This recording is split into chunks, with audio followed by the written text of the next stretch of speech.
Pinocchio, not having listened to the good advice of the talking cricket, falls into the hands of the assassins. "Dear, oh dear, when I come to think of it," said the marionette to himself, as he once more set out on his journey.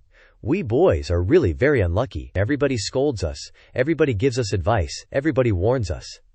If we were to allow it, everyone would try to be father and mother to us, everyone, even the talking cricket. Take me, for example. Just because I would not listen to that bothersome cricket, who knows how many misfortunes may be awaiting me. Assassins indeed.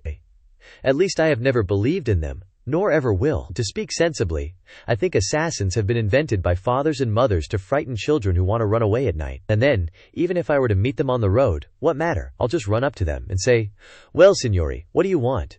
Remember that you can't fool with me. Run along and mind your business.' At such a speech I can almost see those poor fellows running like the wind, but in case they don't run away, I can always run myself." Pinocchio was not given time to argue any longer, for he thought he heard a slight rustle among the leaves behind him. He turned to look, and behold, there in the darkness stood two big black shadows, wrapped from head to foot in black sacks. The two figures leaped toward him as softly as if they were ghosts.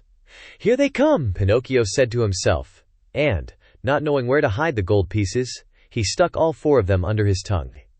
He tried to run away, but hardly had he taken a step, when he felt his arms grasped, and heard two horrible deep voices say to him, "Your money or your life." On account of the gold pieces in his mouth, Pinocchio could not say a word, so he tried with head and hands and body to show, as best he could, that he was only a poor marionette without a penny in his pocket. "Come, come, less nonsense, and out with your money," cried the two thieves in threatening voices. Once more Pinocchio's head and hands said, "I haven't a penny." "Out with that money or you're a dead man," said the taller of the two assassins.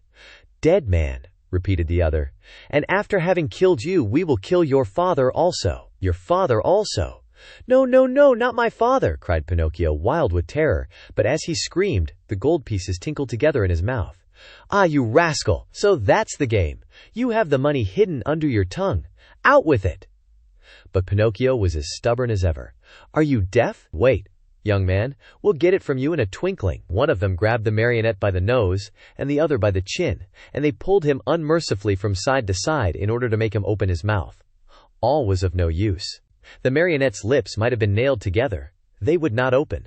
In desperation, the smaller of the two assassins pulled out a long knife from his pocket, and tried to pry Pinocchio's mouth open with it. Quick as a flash, the marionette sank his teeth deep into the assassin's hand, bit it off, and spat it out. Fancy his surprise when he saw that it was not a hand, but a cat's paw. Encouraged by this first victory, he freed himself from the claws of his assailers and, leaping over the bushes along the road, ran swiftly across the fields. His pursuers were after him at once, like two dogs chasing a hare. After running 7 miles or so, Pinocchio was well nigh exhausted. Seeing himself lost, he climbed up a giant pine tree and sat there to see what he could see. The assassins tried to climb also, but they slipped and fell. Far from giving up the chase, this only spurred them on. They gathered a bundle of wood, piled it up at the foot of the pine, and set fire to it. In a twinkling the tree began to sputter and burn like a candle blown by the wind.